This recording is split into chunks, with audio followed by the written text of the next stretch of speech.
গতকালকে বাংলাদেশের স্পোর্টসে একটা ঘটনা ঘটছে। সেটা হচ্ছে আমাদের যে মেয়েদের মূল জাতীয় দল, এই জাতীয় দলটা আমাদের আন্ডার 15 পুরুষ দলের সঙ্গে আন্ডার 15 যে ছেলেদের দল সেটার বিপক্ষে বড় ব্যবধানে হেরে গেছে। এই হেরে যাওয়ার পরে সোশ্যাল মিডিয়ায় এক ধরনের ট্রল শুরু হয়েছে, একই সঙ্গে একটা কোশ্চেন একটু ফাজলামো স্বরে রেইজ করা হচ্ছে যে এই মেয়েরা কি করে ছেলেদের সমান বেতন দাবি করে, এই মেয়েরা কি করে ছেলেদের নিজেদের সমান দাবি করে, এই জাতীয় নানা ধরনের কোশ্চেন। মানে আমাদের মেয়েদের টিমটাকে একটা হিউমিলেট করার সুযোগ হিসাবে এই রেজাল্টটাকে নেওয়া হচ্ছে। প্রথমত আমি মনে করি বিসিবি এটা রীতিমতো অন্যায় করছে এই ম্যাচ টেলিকাস্ট করে এবং এই ম্যাচের রেজাল্ট এভাবে পাবলিক করে। সেটা কেন মনে করি সেটা পরে বলবো। তার আগে একটু আজকে আমরা আলোচনা করে দেখি কেন এই রেজাল্টটা স্বাভাবিক। সারা দুনিয়া জুড়ে এই ধরনের ঘটনা কেন রেগুলার ঘটে যে আপনি বয়সভিত্তিক ছেলেদের যে কোনো দলকে, ফুটবল ক্রিকেট যে কোনো দলকে মেয়েদের পূর্ণশক্তির দলের বিপক্ষে খেলান, মেয়েদের দলটা হেরে যাবে। এটা সায়েন্টিফিক ভাবে কেন ঘটে সেটা একটু বলবো। সেই জায়গাটা কি মেয়েদের দুর্বল বলার সুযোগ আছে কিনা সেটা একটু বলবো।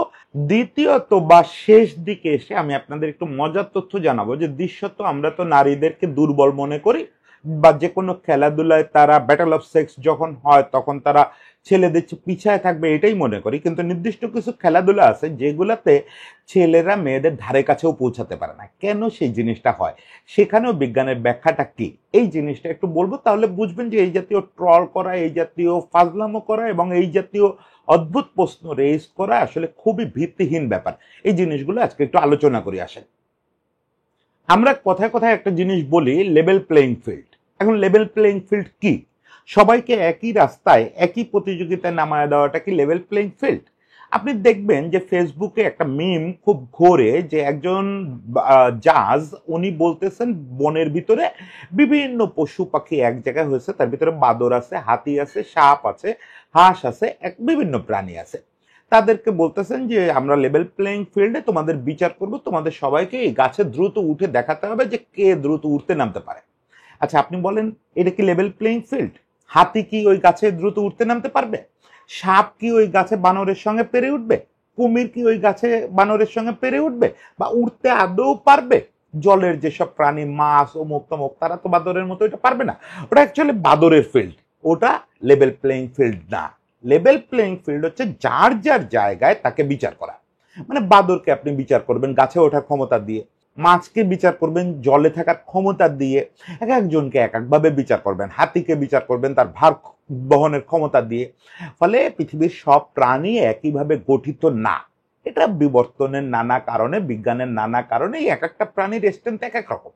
সেরকম মানুষের ভেতরেও একটা শিশুর বৈশিষ্ট্য, একটা নারীর বৈশিষ্ট্য, একটা পুরুষের বৈশিষ্ট্য এটা একরকম না।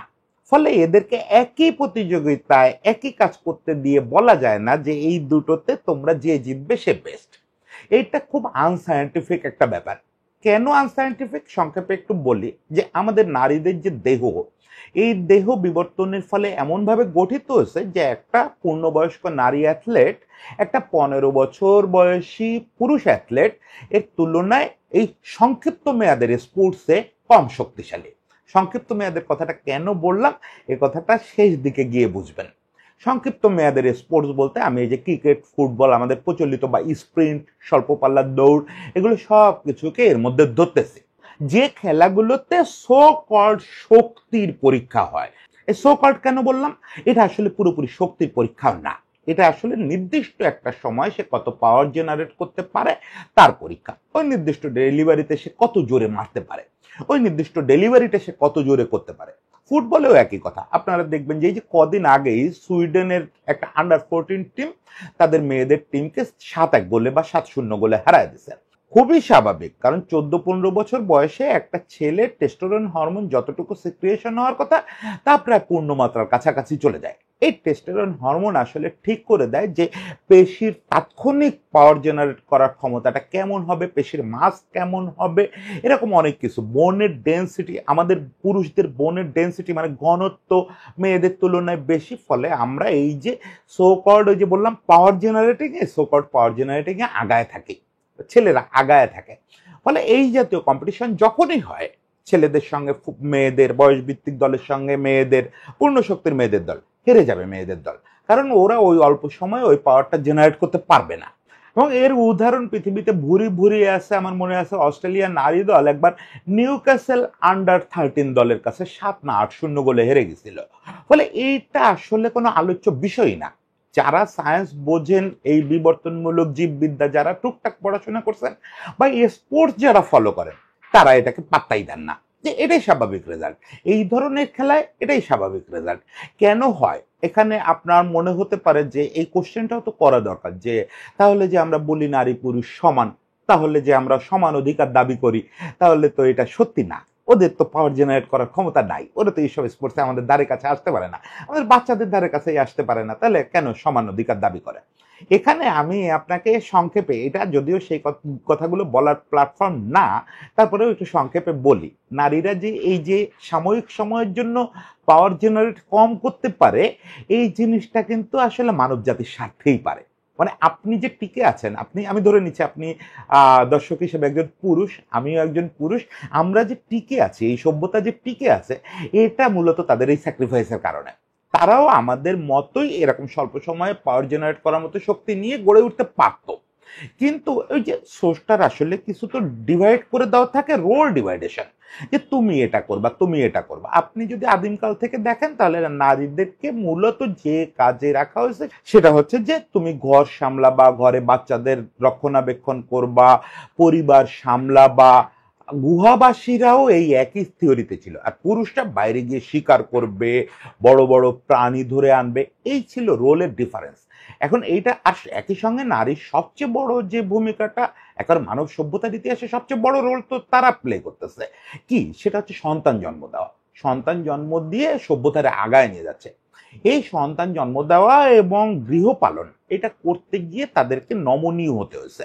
একটা ছোট্ট জিনিস বললি, যে ছেলেদের অ্যাথলেটদের যদি আপনি পরিমাপে নেন, যে ধরে নিচ্ছি দুজনই অ্যাথলেট, একটা ছেলেও অ্যাথলেট একটা মেয়েও অ্যাথলেট, তাহলেও দেখবেন যে একটা ছেলের চেয়ে 20% ফ্যাট বেশি একটা মেয়ের। এখন ফ্যাট কি করে? ফ্যাট হচ্ছে আপনাকে প্রচন্ড শক্তি তৈরি করতে বাধা দেয়। কিন্তু এই ফ্যাটটা কেন বেশি থাকে? কারণ হচ্ছে যুগের পর যুগ তাকে এই ফ্যাটটা সঞ্চিত রাখতে হয়েছে তার সন্তানের জন্য, তার সন্তানের নিরাপত্তার জন্য। এবং এই যে নারী সন্তান প্রসব করে, সভ্যতা আগায় নিয়ে যায়, এসব করতে গিয়ে তার টেস্টোস্টেরন হরমোনের সিক্রিয়েশন হয় না। ফলে তার পেশি, তারপর হাড় ওই শক্তিটা পায় না। ফলে আপনি যদি ভেবে থাকেন যে তাহলে ক্রিকেট খেলায় পারে না, ফুটবল খেলায় পারে না, গায়ের জোরে পারে না, তাইলে কেন ওদের আমরা সমান বলি? এটা মহামূর্খের মতো কথা হবে। কারণ নারী শুধু সমান নাই, এসব জায়গায় তারাই যে শক্তিতে পিছায় আছে, এটা আমার স্বার্থে, আপনার স্বার্থে পিছায় আছে, সভ্যতার স্বার্থে পিছায় আছে। তারা যদি তাদের মতো চলতো, মানে শুরু থেকে এমন যদি হতো যে স্রষ্টা তাদেরকে ছেড়ে দিছে যে যাও তোমরা আর পুরুষরা একই রোল প্লে করো, তাহলে তো সভ্যতাই আগাতো না। তখন দেখা যেত ওদের ঠিকই শক্তি তৈরি হয়েছে, মাঝখান দিয়ে সভ্যতা ধ্বংস হয়ে গেছে। ফলে সেদিক থেকে বরং তাদের কাছে আমাদের কৃতজ্ঞ থাকা উচিত, যে বাবা তোমরা শক্তি কম অর্জন করছো কিন্তু সভ্যতা তো টিকায় রাখছো, তোমরা এই শক্তিটা স্যাক্রিফাইস করে। ওকে, ফরগেট ইট, এগুলো বিবর্তনবাদের আলোচনা, বিজ্ঞানের আলোচনা, সমাজ বিজ্ঞানের আলোচনা। আমাদের এখানে আরেকটু আলোচনা আছে আমাদের বাংলাদেশের বাস্তবতায়। আমাদের বাংলাদেশের বাস্তবতায় এই যে আন্ডার 15 দলটার সঙ্গে খেললো, আর আমাদের মেয়েদের দল, এদের একটু গ্রুমিং এর বড় হয়ে ওঠার তুলনাটা ভাবেন তো একটু। এই মেয়েদের দলে যারা খেলতেছে, এই যে জ্যোতির দলে যারা খেলতেছে, এর কয়টা মেয়ে 8-10 বছর বয়সেও মোটামুটি নিশ্চিত হইতে পারছে যে তারা ক্রিকেটার হবে, এবং সেই রকম খাবার পাইছে, সেই রকম ট্রেনিং পাইছে, সেই রকম শক্তি শরীর চর্চা করার সুযোগ নিয়ে বড় হয়েছে। এরা একটা বেশ বয়স হওয়ার পরে, মানে যে বয়সে অলরেডি ছেলেদের গ্রোমিং হয়ে যায়, সেরকম হওয়ার পরেই বেশিরভাগ ডিসাইড, মানে একেবারে তখন এসে হয়তো সিদ্ধান্ত হয়েছে যে ওরা আসলে ক্রিকেট খেলবে। ফলে অন্যান্য দেশের চেয়ে আমাদের দেশের চিত্রটা আরো খারাপ। আমাদের দেশে এদেররা শৈশব থেকেই অ্যাথলেট হওয়ার জন্য বড় হয়ে ওঠে নাই। কিন্তু বিপরীতে ক্রিকেটার ছেলেগুলোর কথা ভাবেন, এখন 15 বছর বয়সী যে ক্রিকেটারগুলো, এই ক্রিকেটারগুলো হচ্ছে সেই জেনারেশনের প্রতিনিধি যারা মোটামুটি 4-5 বছর বয়স হওয়ার আগে মা কাঁধে স্কুল ব্যাগ নামায় ব্যাট সহ কিট ব্যাগ তুলে দেয়, নিয়ে গিয়ে একাডেমিতে ভর্তি করে দেয়। আমার ছেলে সাকিব হবে, আমার ছেলে তামিম হবে, আমার ছেলে সচিন হবে, এই স্বপ্ন নিয়ে আগায়। স্বপ্নের কারণও আছে, কারণ ক্রিকেটে মোটামুটি করতে পারলে ওই ক্রিকেটার দিয়ে সংসার চলে যাবে। কিন্তু মেয়েদের পেছনে ওই বাজিটা তো ফ্যামিলি ধরে না। কারণ মেয়েদের ক্রিকেটে না আছে টাকা, না আছে ফেম, না আছে কিচ্ছু। ফলে কোনো একটা মেয়েকে কোনো ফ্যামিলি স্বেচ্ছায় যে 5 বছর বয়স হইতে না হইতে চল তোরে ক্রিকেটার বানাই এভাবে একাডেমিতে নিয়ে যাবে, এটা বাংলাদেশের কল্পনাতীত দৃশ্য। দু একটা যদি থেকে থাকে সেগুলো বিরল ব্যতিক্রম, সেগুলো আলোচনায় আসার যোগ্যই না। আরেকটা ব্যাপার হচ্ছে যে আমাদের ছেলেরা একেবারে ছোটবেলা থেকে আউটডোরে অ্যাক্টিভিটি করে অভ্যস্ত। এইগুলো বলতেছি সারা পৃথিবীর সঙ্গে আমাদের বাড়তি পার্থক্য। সারা পৃথিবীতেই তো যে নৃতাত্ত্বিক যে পার্থক্যের কথা বললাম, জীববিদ্যার যে পার্থক্যের কথা বললাম, ওটা আছে। তার সঙ্গে আমাদের এখানে বাড়তি পার্থক্য হচ্ছে আমাদের মেয়েরা কোনো রকম ফ্যাসিলিটিস, পুষ্টি এবং প্রস্তুতি ছাড়াই এখানে আসে। একটা মেয়েকে কেউ ছোটবেলা থেকে আউটডোরে যেতে দেয় না। আপনার ছেলেটা, আপনার মেয়েটা যদি এই কম্পেয়ার করেন, আপনার ছেলেটা বিকাল হলে বাইরে যাচ্ছে, দৌড়াদৌড়ি করতেছে, হুটোপুটি করতেছে, লুটোপুটি করতেছে, বাচ্চাদের সঙ্গে মাস্তানি করতেছে, ঘুষোঘুষি করতেছে, কুস্তি করতেছে, এই করতে গিয়ে ওর শরীর একটু হলেও বিল্ড হচ্ছে। বিপরীতে আপনার মেয়েটাকে আপনি ঘরের বাইরেও যেতে দিতে চাচ্ছেন না। এই যেতে না দিতে চাওয়ায় আপনাকে আমি দোষ দিতে পারতেছি না, আমাদের সোসাইটি ওই সিকিউরিটি তৈরি করতে পারে নাই যে আপনি আপনার বাচ্চাকে নিশ্চিন্তে ছেড়ে দিবেন আপনার মেয়ে বাচ্চাকে। আমরা সেটা করতে পারি নাই, আমাদের রাষ্ট্র পারে নাই, আমাদের সোসাইটি পারে নাই। ফলে এখানে আসলে কেউ কাউরে দোষ দেওয়ার সুযোগ নাই, সবাই আসলে পরিস্থিতির শিকার।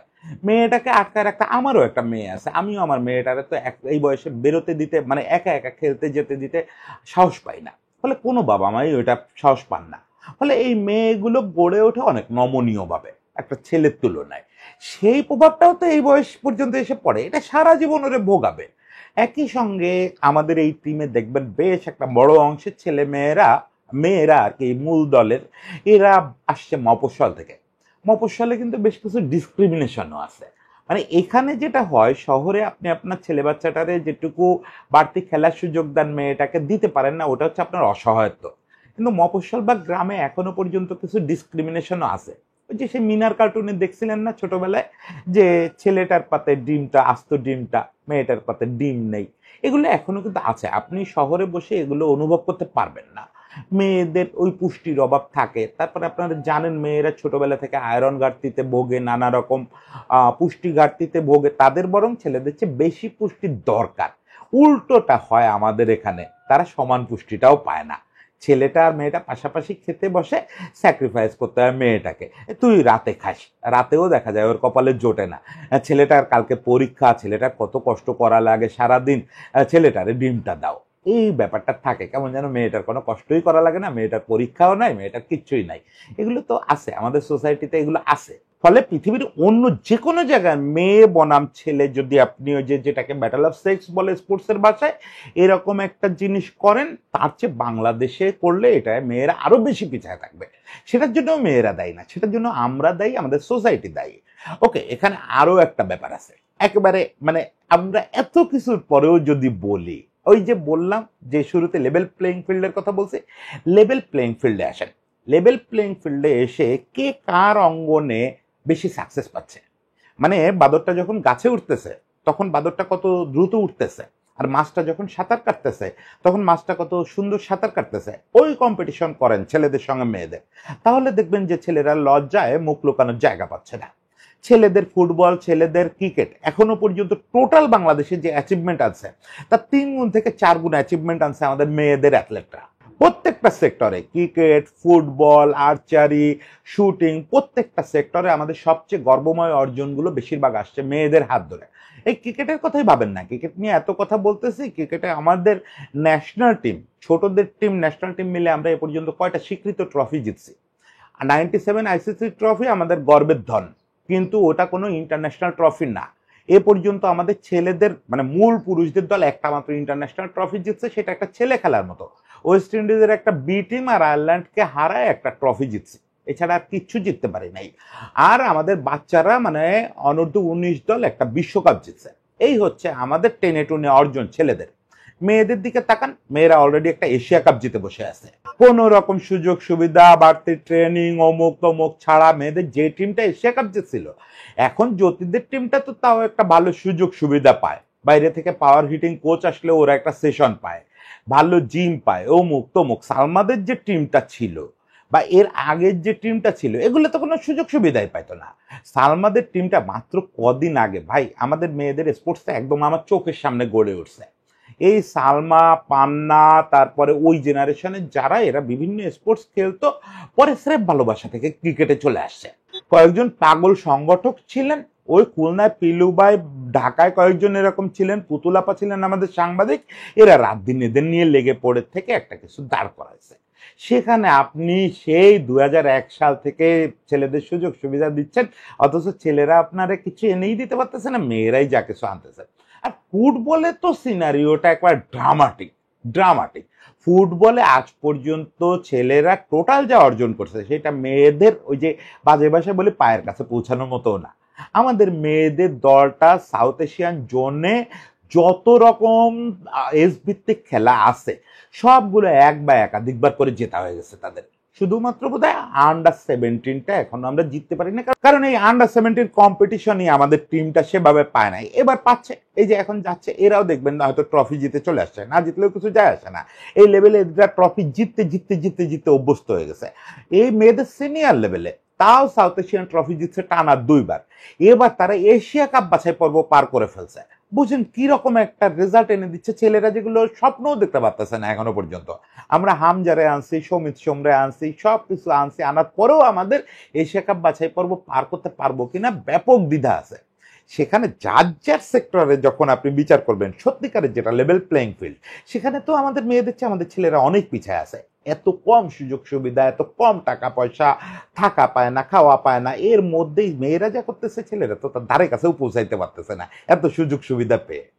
যাই হোক, এই জাতীয় ছেলে বনাম মেয়ে আলোচনাটাই আমার কাছে খুব ফাজলামও মনে হয়। আমি আসলে ওই লেভেল প্লেইং ফিল্ড বলতে বুঝি যে কে কার কাজটা নিজের মতো করতে পারতেছে। এখানে ছেলে ভার্সাস মেয়ে কোনো কম্পিটিশন হতে পারে না। হ্যাঁ, আমি মজার চ্যালেঞ্জ দিতে আগ্রহী, আমি সবসময় এই মজার চ্যালেঞ্জটা দিতে আগ্রহী। এর মাঝে আমার সঙ্গে জামালের কথা হচ্ছিল, তো জামাল বললাম মেয়েরা তো এশিয়া কাপ বাছাই পর্ব পার হয়ে গেল, চ্যালেঞ্জটা নিচ্ছেন তো? বললো ইনশাল্লাহ। আমি মেয়েদের নিয়ে খুব খুশি, মেয়েরা যে এটা পারছে, ওদের চ্যালেঞ্জ আমাদের দিচ্ছে এইভাবে আমি দেখতেছি না, কিন্তু ওরা যেহেতু করছে এটা আমাদের জন্য একটা প্রেরণা। এই যে জামালের কথাটা, এইটা ভেতরে ঢুকান যে আমরা চ্যালেঞ্জ হিসাবে দেখি না, আমি খুনসুটি করে চ্যালেঞ্জ হিসাবে বলছি, ও বলছে না এটা আমাদের জন্য একটা ইন্সপিরেশন, ওরা পারছে আমাদেরও পারতে হবে। এইভাবে দেখেন, কম্পিটিশনে নামান কেন? নিজেদেরই 2টা টিম কম্পিটিশনে নামান কেন? এই কম্পিটিশনে নামান কেন? এই প্রসঙ্গেই একটু বিসিবির কথা বলি। বিসিবি যে কাজটা করছে এটা বোকামি করছে। এই মেয়েদের একটা সিনিয়র টিম ভার্সেস ছেলেদের একটা বাচ্চাদের টিম, এই জিনিসটা এরকম লাইভ স্কোরিং হবে, এরকম হবে, এইটা কোনোভাবেই কোনো সেন্সিটিভিটির লক্ষণ হয় নাই, জেন্ডার সেন্সিটিভিটি না। এটা এটা আমার মনে হয় বিসিবির একটু বোঝা উচিত ছিল। হয় কি, এখন আমরা 2-4 জন বসে এই যে আজকে এই আলোচনা করতেছি, আমাদের বোঝাশোনা আর সারা দেশের গড়পড়তা মানুষের বোঝাশোনা তো এক হবে এটা আমরা আশা করতে পারি না। তাদের বোঝাশোনাকে ছোট বা মন্দ বলতেছি না, কিন্তু একটা জেনারেলাইজ ব্যাপার থাকে। তো ধরেন আমার কন্টেন্ট যারা শুনতেছেন তারাও অনেকে কনভিন্স হচ্ছেন না এইসব কথায়, এটা তো আমি বুঝি। সেখানে যারা একেবারে এই মানে এইসব জিনিস বুঝেই না, তারা তো এগুলো মাথায় নেবে না। ফলে আপনি যখন লাইভ স্কোরিং দেখাবেন, এই রেজাল্ট এরকম ডিসক্লোজ করবেন, তখন মেয়েদের নিয়ে ট্রল হবে, মেয়েদের নিয়ে প্রশ্ন উঠবে, এটা খুব স্বাভাবিক। কারণ দেশের সবাইকে তো আপনি এই সোশিওলজি, বায়োলজি এবং এই সোশ্যাল হিস্ট্রি এগুলো বুঝাইতে পারবেন না। এই জাতীয় কাজ কোনো ক্রিকেট বোর্ড, কোনো ফুটবল ফেডারেশন প্রকাশ্যে করে না। হ্যাঁ, অনেক সময় এটা মজা করে করা হয়, সেটা আবার মজার রূপেই আগে থেকে প্রচার করা হয়। যে অনেক সময় আমরা দেখছি যে চিত্রনায়কদের সঙ্গে চিত্রনায়িকাদের খেলা এরকম করা হয়। হতে পারে ছেলেদের সঙ্গে মেয়েদের খেলা, চ্যারিটি ম্যাচ এরকম হতে পারে, হইচই করে হতে পারে, কিন্তু সেটা একেবারে চ্যারিটি মুডে হইতে হবে বা একেবারে অ্যামেচার মুডে হইতে হবে। কিন্তু এখানে যেরকম স্কোরিং হচ্ছে এইভাবে করা যাবে না। এভাবে করলে মেয়েদের দলটা হিউমিলেট হয়, এটা আপনাকে মাথায় রাখতে হবে। ফলে এই জিনিসটা যদি আবার আপনি করতে চান ট্রেনিং পারপাস, আমি যতদূর বুঝি এটা তো ট্রেনিং পারপাস করা হয়েছে, সেক্ষেত্রে এটাকে ক্লোজ ডোর রাখা উচিত ছিল। আপনারা তো কত কি ক্লোজ ডোর রাখেন, সামান্য ট্রেনিং সেশন পর্যন্ত ক্লোজ ডোর রাখেন, সাংবাদিক ঢুকতে দেন না, এটা কেন ক্লোজ ডোর করেন নাই? এই যে সুইডেনের যে ঘটনাটা ঘটছে, সুইডিশ ফেডারেশন এটাকে চেপে রাখার যথেষ্ট চেষ্টা করছে, সুইডিশ ফেডারেশন একেবারে প্রকাশ্যে আসতে দেয় নাই। সুইডিশ ফেডারেশন জানতো যে আন্ডার 14 টিমের কাছে হেরে যাবে, হয়তো 7 গোলটা অনুমান করতে পারে নাই, বা এটাতে হেরে যাবে অনুমান করতে পারছে, ফলে জিনিসটা তারা প্রকাশ্যে আসতে দেয় নাই। পরে ওই আন্ডার 14 যে বাচ্চারা, ওদের 2-1 বোধহয় টুইটারে বা ইনস্টাগ্রামে জানায় দিচ্ছে, ওকে এটা নিয়ে সুইডিশ ফেডারেশন ওই বাচ্চাদের ভিতরে অনুসন্ধান চালাচ্ছে যে কারা এটা ডিসক্লোজ করছে। কারণ কোনো ফেডারেশন চায় না যে তার একটা টিম হিউমিলেটেড হোক, সেটা ছেলেদের টিম হোক মেয়েদের টিম হোক। এই জায়গাটা বিসিবির আরেকটু সেন্সিটিভ হইতে হবে। এটা নৈতিকতার প্রশ্নও না, আইনের প্রশ্নও না, এটা সেন্সিটিভিটির প্রশ্ন। আজকের দিনে আপনি যদি জেন্ডার সেন্সিটিভ না হন, তাহলে আপনি আসলে একটা ভালো সংগঠন চালাতে পারবেন না। আপনার বুঝতে হবে আপনাদের এই টিম, আপনার এই মেয়েদের টিমটা এই যে হেরে গেল, তাতে কোনো সমস্যা হলো না। সমস্যা হলো এটা নিয়ে যদি সোশ্যাল ট্রায়াল হয়, ট্রল হয়, এই জিনিসগুলো সামনে ওদের টুর্নামেন্ট, এই সময় ওদের মানসিকতায় প্রভাব ফেলতে পারে, ওদের একটা ধাক্কা দিতে পারে, যেগুলো কি শুনতেছি রে ভাই, আমরা তো আমাদের সাধ্য অনুযায়ী ঠিক খেলছি, এই বাচ্চাদের সঙ্গে হেরে গেছি ঠিকই আছে, আমাদের তো একটা ভালো পরীক্ষা হয়েছে। জ্যোতি কালকে বলতেছিল যে এটা একটা রিয়েলিটি চেক হচ্ছে, আমরা অনেকদিন ধরে কোয়ালিটি বোলিং খেলি না, আমরা নিজেদের বলই খেলতেছি বারবার, ফলে আমাদের একটু কোয়ালিটি বোলিং এর এগেনস্টে কেমন করি এটা দেখার দরকার ছিল। ভেরি গুড কোশ্চেন, কিন্তু সেটাকে আপনি হিউমিলেশনের অস্ত্র বানাইতে দিলেন কেন? বিসিবির এই জায়গাটা নিজেরই এখন একটু জিজ্ঞেস করার দরকার আছে। হয়তো মিসআন্ডারস্ট্যান্ডিং হয়ে গেছে, নেক্সট টাইম আর এই জিনিসগুলো এরকম প্রকাশ্যে করেন না। করলে চ্যারিটি ম্যাচ করেন, অ্যামেচার ম্যাচ করেন, সবাই মজা করে দেখতে যাক, সেটা ঠিক আছে, কিন্তু এরকম সিরিয়াস স্কোরিং করেন না জিনিসটার।